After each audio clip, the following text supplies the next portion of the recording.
Hello नमस्कार दोस्तों, मैं सेल्फ सुनील पंचारिया और मैं आप सबका यूडेट क्लासेस के डिजिटल प्लेटफॉर्म पर हार्दिक दिल से स्वागत करता हूं।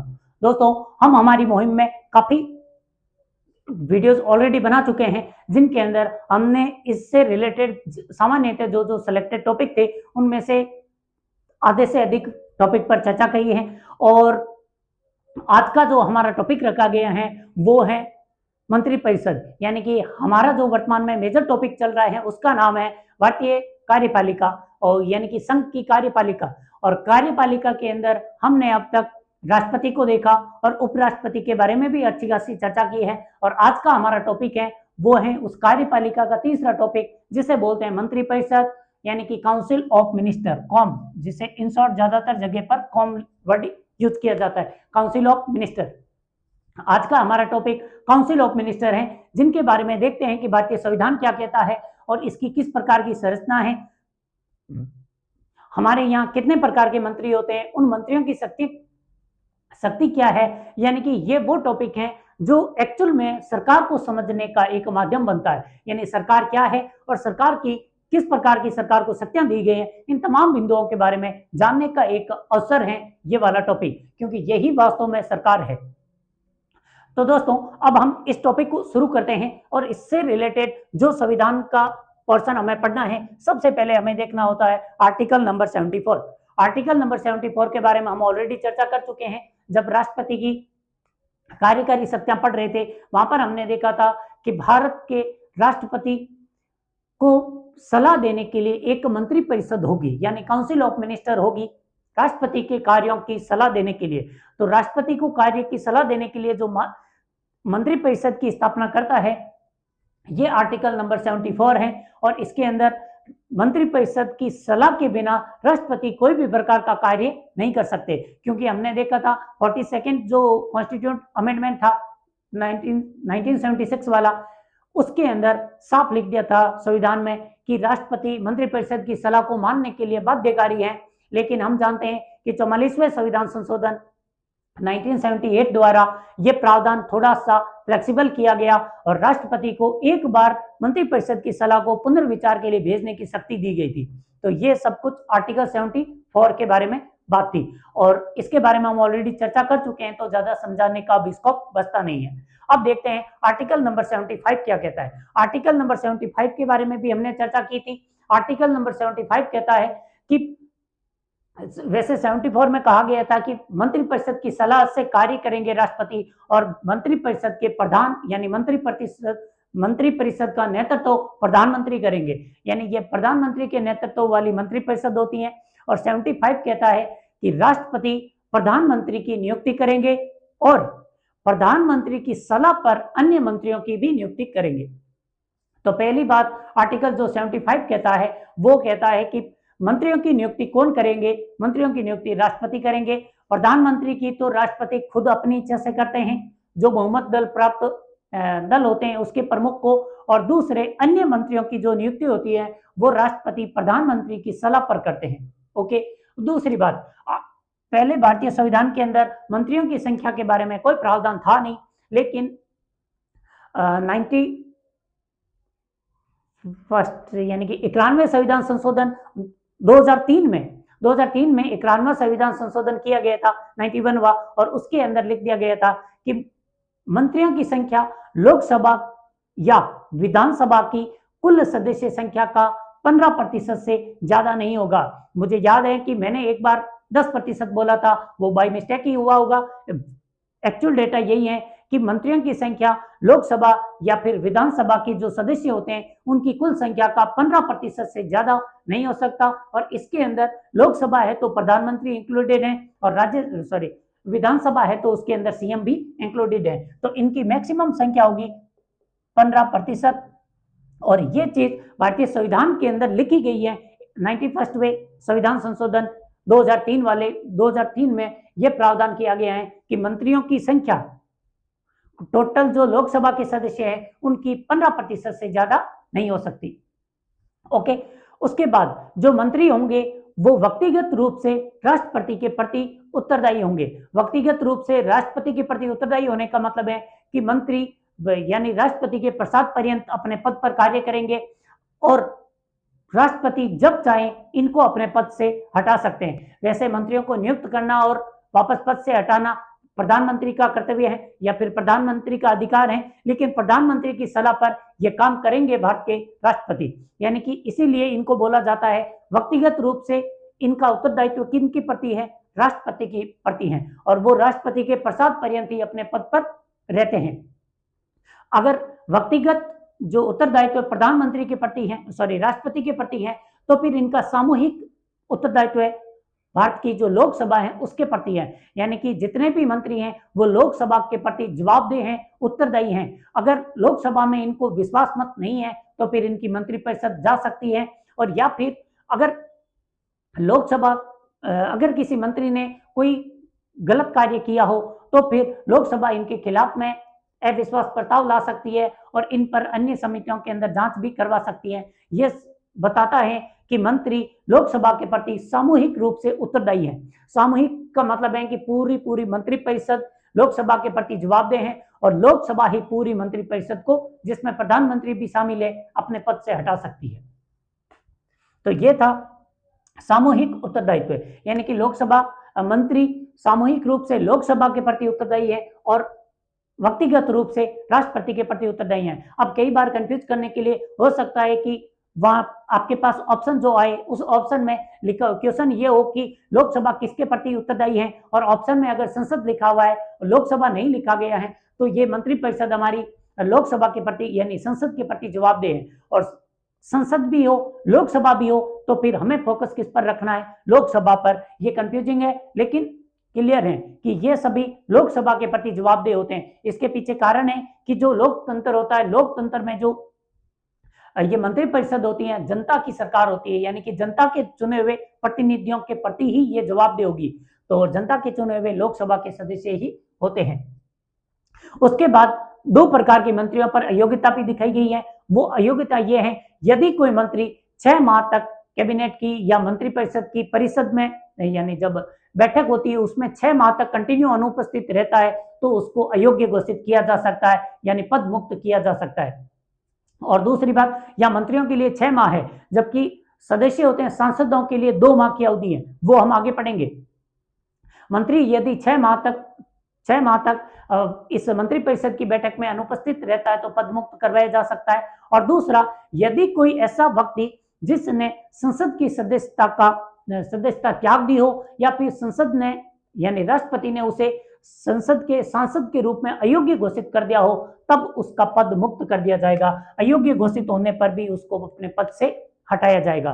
तो आर्टिकल 75 काफी कुछ बताता है। पहला, नियुक्ति कौन करेंगे, राष्ट्रपति करेंगे प्रधानमंत्री की सलाह पर। दूसरा कि टोटल मंत्रियों की संख्या कितनी हो सकती है, वो लोकसभा के सदस्यों के 15% हो सकती है जिसमें प्रधानमंत्री इंक्लूडेड हैं। ऐसा नहीं हो कि कई बार ऑप्शन में कंफ्यूज करने के लिए प्रधानमंत्री को छोड़कर 15% ऑप्शन लिखा हुआ हो सकता है, और कंफ्यूज मत होना क्योंकि इसमें प्रधानमंत्री भी शामिल है।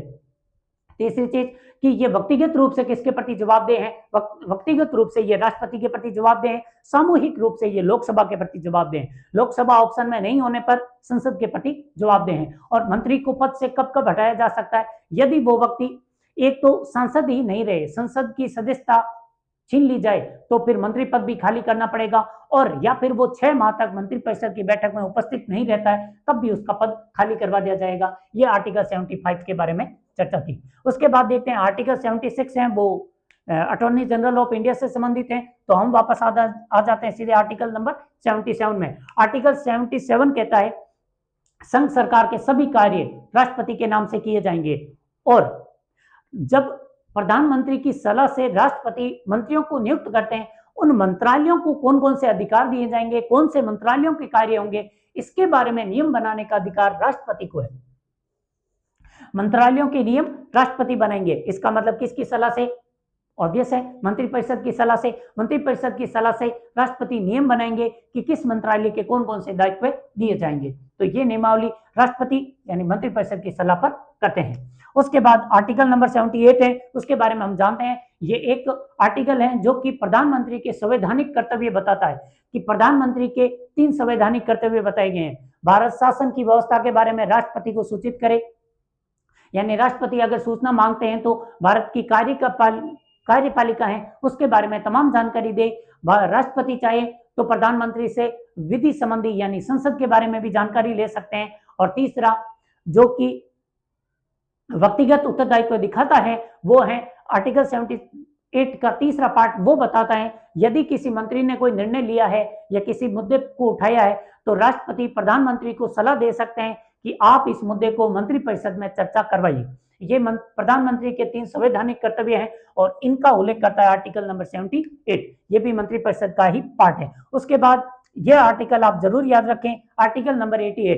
आर्टिकल नंबर 88 हमारे मंत्री और जो अटॉर्नी जनरल होते हैं उनको कुछ विशेष अधिकार दिए गए उनकी बात करता है। और विशेष अधिकार यही है कि मंत्री को किसी भी सदन के अंदर उपस्थित होने का, वहां पर चर्चा करने का अधिकार होता है। किसी भी समिति के अगर वो सदस्य हैं उस समिति के अंदर उपस्थित होने का और चर्चा करने का अधिकार होता है, बस उन्हें मतदान करने का अधिकार नहीं होता है। लेकिन यहाँ एक बात ध्यान में रखना, यदि कोई व्यक्ति मंत्री है तो क्या किसी भी मुद्दे पर, किसी भी अगर बिल आता है उस पर उनके वोट नहीं गिरते हैं क्या? जी हाँ, उनके वोट लगते हैं। जब वो अगर लोकसभा के सदस्य हैं, मान लो कि वो होम मिनिस्टर बन गए, तो क्या, जैसे वर्तमान में अमित शाह है, अमित शाह जी हमारे लोकसभा के सांसद भी हैं और वो गृह होम मिनिस्टर भी है, तो क्या वो किसी भी बिल पर होम मिनिस्टर के मतदान नहीं होते हैं, लेकिन उस समय वो एक लोकसभा के सांसद मात्र होते हैं, वो वोट तो उस समय देते हैं। लेकिन जब किसी बिल पर चर्चा करनी होती है या प्रश्नकाल में आते हैं तब वो उसके वोटिंग नहीं करते। यहां पर जो लिखा गया है कि इनको मतदान का अधिकार नहीं है, इस बात को थोड़े से अपने कॉन्सेप्ट क्लियर करना। मतदान वो तब तो जरूर करते हैं जब वो एक सांसद के रूप में होते हैं, लेकिन जैसा कि मान लो कि अमित शाह जी हैं, लोकसभा के सदस्य हैं और वो मंत्री तो हैं, मंत्री होने की वजह से अगर राज्यसभा में किसी बिल पर चर्चा हो रही है तो इनको तो अधिकार है कि वो राज्यसभा में जाए।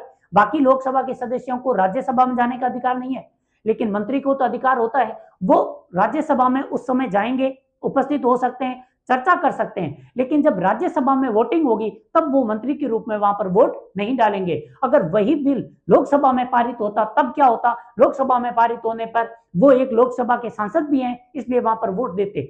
इस चीज को क्लियर रखना, क्योंकि ये आर्टिकल हर कोई पढ़ता है लेकिन इसी फॉर्म में ही पढ़कर आगे जाता है कि मंत्री को वोट देने का अधिकार नहीं है। तो ध्यान में रखना, मंत्री जिस सदन का सदस्य है उस सदन में तो वोट देता है, लेकिन मंत्री को उसके दूसरे सदन में भी उपस्थित होने का अधिकार होता है, जबकि उसे दूसरे सदन में वोट देने का अधिकार नहीं होगा। तो ये ध्यान में रखने वाली बात थी। उसके बाद एक और विशेष चीज है कि भारत के अंदर जब भी कोई बिल आता है उस पर हस्ताक्षर राष्ट्रपति के किए जाते हैं। हम जानते हैं कि आर्टिकल 75 भी यही कहता है कि संघ सरकार के सभी कार्य राष्ट्रपति के नाम से किए जाते हैं। 75 वाला कि 74 वाला कि संघ सरकार के सभी कार्य, संघ सरकार के 77 में बोला गया संघ सरकार के सभी कार्य राष्ट्रपति के नाम से किए जाते हैं। इसका मतलब होता है जैसे ही कोई बिल बन जाएगा तो उस पर अंतिम हस्ताक्षर राष्ट्रपति करते हैं। इसका मतलब है उस बिल पर किसके हस्ताक्षर हैं? राष्ट्रपति पर। कोई भी मंत्री किसी भी अपने प्रस्ताव पर हस्ताक्षर नहीं करते, क्योंकि भारत के अंदर किसी भी मंत्री का कोई भी विधिक दायित्व नहीं होता है, जबकि ब्रिटेन में है। ब्रिटेन के प्रत्येक बिल पर जो मंत्री बिल लाता है उसी के ही अंत में हस्ताक्षर होते हैं। लेकिन राष्ट्रपति की उनकी जो राजतंत्र है यानी कि महारानी है, उनके तो हस्ताक्षर होंगे, साइड में इनके भी होते हैं, मंत्रियों के भी हस्ताक्षर होते हैं, जो बताते हैं कि वहां के मंत्री विधिक रूप से भी विधिक दायित्व भी बना हुआ है उन पर। लेकिन भारत में कोई भी प्रकार का विधिक दायित्व नहीं होता है। ये मंत्रियों से रिलेटेड कुछ आर्टिकल थे और इनसे रिलेटेड जो शक्तियां थी, जो कुछ विशेष प्रावधान थे, इनके बारे में चर्चा की। आइए अब हम हमारे टॉपिक को आगे बढ़ाते हैं, जिसके अंदर अब हम चर्चा करते हैं कि मंत्रिपरिषद की संरचना क्या होती है, मंत्रिपरिषद में कितने प्रकार के मंत्री होते हैं और इनका क्या स्तर होता है। पहली चीज क्लियर रखना, यह भारतीय संविधान के अंदर नहीं है। भारतीय संविधान केवल मंत्रियों की बात करता है कि ये मंत्री हो, मतलब मंत्री पद की बात करता है भारतीय संविधान। यहाँ केवल पद की बात होती है और मंत्री शपथ भी पद की गोपनीयता की शपथ लेते हैं। पद की गोपनीयता की शपथ।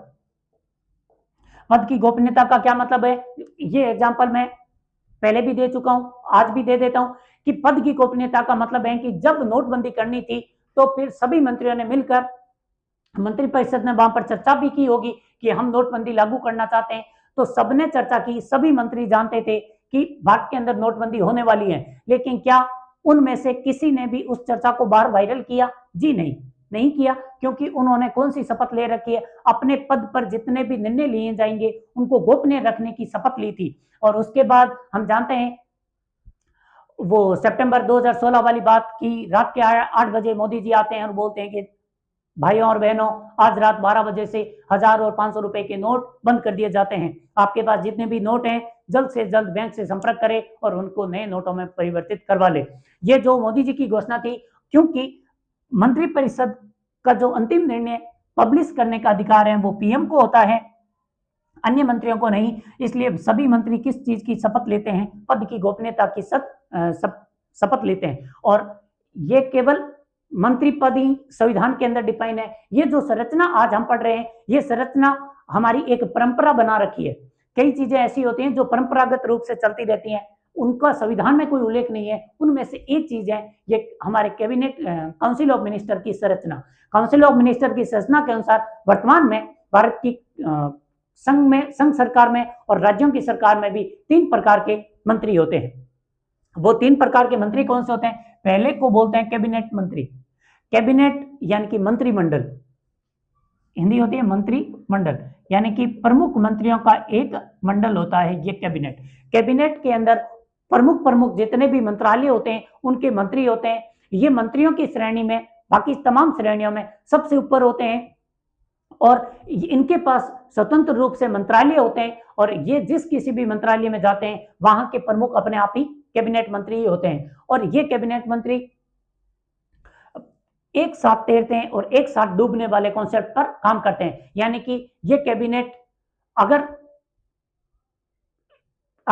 कैबिनेट ने कोई निर्णय लिया है तो वो निर्णय पूरी की पूरी कैबिनेट का होता है। अगर एक मंत्री ने भी निर्णय लिया है, चाहे चर्चा के दौरान इनके बीच में कितना भी मतभेद हो, लेकिन जैसे ही चर्चा कंप्लीट हुई, अंतिम निर्णय की बात आती है, सारे मतभेद भुला दिए जाते हैं और ये एक मत होकर ही बोलते हैं। यानी कि मान लो कि आपने प्रश्न कर लिया, अगर कैबिनेट की मीटिंग हुई और कैबिनेट के स्वास्थ्य मंत्री ने कोई निर्णय लिया हो और आपने मान लो हमारे एस जयशंकर जी जो कि विदेश मंत्री है उनसे प्रश्न कर लिया कि स्वास्थ्य से रिलेटेड ये जो योजना आई है इसके बारे में आप बताइए, तो एस जयशंकर जी भी वही जवाब देंगे जो कि स्वास्थ्य मिनिस्टर देने वाले हैं। क्यों? क्योंकि वो सब एक साथ डूबते एक साथ तैरते हैं। यानी कि इन पर मतभेद जब विचार विमर्श होता है तभी मतभेद होते हैं। जैसे ही विचार विमर्श कंप्लीट हुआ तो ये सब एक साथ जुट जाते हैं। इसलिए ये कैबिनेट का सबसे यानी मंत्रिपरिषद का सबसे प्रमुख भाग है। इसके अंदर सभी प्रमुख मंत्री होते हैं और यही एक्चुअल में मंत्रिमंडल ही एक्चुअल में मंत्रिपरिषद होती है। सैद्धांतिक रूप से शक्तियां कौन के पास होती हैं? एक्चुअल में जो प्रैक्टिकली शक्तियां होती है कैबिनेट के पास, और यही सबसे प्रमुख मंत्री होते हैं। अब एक और संरचना बना रखी है, पद बना रखा है मंत्रियों का, उन्हें बोलते हैं राज्य मंत्री। ये कौन होते हैं? ये इन मंत्रियों से थोड़े नीचे स्तर के मंत्री होते हैं।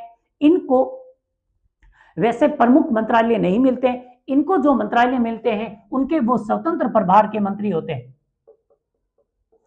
स्वतंत्र प्रभार के मंत्री होने का क्या मतलब हुआ? स्वतंत्र प्रभार होने का मतलब है कि ये भी जो विभाग इनको मिला है इसके वही मंत्री होते हैं, सर्वोच्च वही होते हैं, किसी के अधीन काम नहीं करते हैं। इनका पर्सनल विभाग है और उसके सर्वे सर्वा यही होते हैं। लेकिन ये अलग इस तरीके से है कि जब भी कैबिनेट की मीटिंग होगी तब इनको तब तक नहीं बुलाया, ये तब तक नहीं शामिल होते जब तक कि इनको बुलाया नहीं जाता हो। यानी कि ये है तो मंत्री प्रमुख मंत्री के तौर पर ही होते हैं, लेकिन या तो ये इनके सहायक होते हैं कैबिनेट के। अगर इनको स्वतंत्र प्रभार दिया गया तो स्वतंत्र प्रभार में ये प्रमुख मंत्री होते हैं, लेकिन ये कैबिनेट की मीटिंग में तभी शामिल होते हैं जब इनको बुलाया जाता है, अन्यथा ये नहीं जाते, अपनी धुन में ही रहते हैं। कैबिनेट की मीटिंग होती है तो कैबिनेट मंत्री ही उसमें शामिल होते हैं। और एक और श्रेणी बना रखी है, उन्हें बोलते हैं उप मंत्री। इन तीनों के अलावा कोई प्रकार के मंत्रियों की श्रेणी नहीं है, ये 3 ही है। और इन 3 में लास्ट आता है उप मंत्री। ये वैसे भी उप मंत्री हैं और इनके पास ना तो कोई स्वतंत्र प्रभार होता है और ना ही इनके पास कोई प्रमुख मंत्रालय होता है। ये बस स्वतंत्र प्रभाव वाले या फिर कैबिनेट मंत्रियों के सहायक के रूप में होते हैं। जैसे मान लो कि वित्त मंत्रालय बहुत बड़ा मंत्रालय है तो इसका एक प्रभाग है वो इन उप मंत्रियों को दिया जाता है, वो इनके कार्य करते रहते हैं। हमेशा ये किसी न किसी मंत्री या स्वतंत्र प्रभाव वाले मंत्री के अधीन कार्य करते रहते हैं। और ये होते हैं उप मंत्री। तो भारतीय संवैधानिक संरचना के अंदर, संविधान में नहीं है लेकिन संरचना के अंदर यहाँ पर 3 प्रकार के मंत्री हैं, कैबिनेट, राज्य और उप मंत्री। इनके अलावा कोई प्रकार के मंत्री नहीं है। लेकिन एक पद और है जो अभी वर्तमान में कम यूज होता है, लेकिन एक समय वो यूज हुआ था, और वो था संसदीय सचिव। संसदीय सचिव भी मंत्रिपरिषद का हिस्सा होते हैं कभी कभार, जब इनको बनाया जाता है, और इनको नियुक्त करने का अधिकार पीएम को होता है। ये सबसे बड़ी विशेष बात है। और ये संसदीय सचिव विधान जो राज्य सरकारें होती हैं उनमें भी होते हैं, वहां पर इनको नियुक्ति करने वाले होते हैं सीएम। और जबकि केंद्र में अगर संसदीय सचिव का पद बनाया जाता है, ये डी श्रेणी के होते हैं, तो इनको पीएम नियुक्त करते हैं। ये ध्यान में रखना। बाकी सभी प्रकार के मंत्री राष्ट्रपति नियुक्त करेंगे। संसदीय सचिव इसलिए मंत्री नहीं है क्योंकि इनकी नियुक्ति पीएम करते हैं। तो ये भारतीय जो संरचना है काउंसिल ऑफ मिनिस्टर की, इनके बारे में हमने देख लिया। और ये बात विशेष थी कि इनके बारे में कोई भी संविधान के अंदर कोई भी प्रकार की संरचना नहीं दे रखी है, ना ही संविधान के अंदर केवल एक आर्टिकल 352 के अंदर कैबिनेट शब्द आता है, बाकी ये तो कहीं भी नहीं है।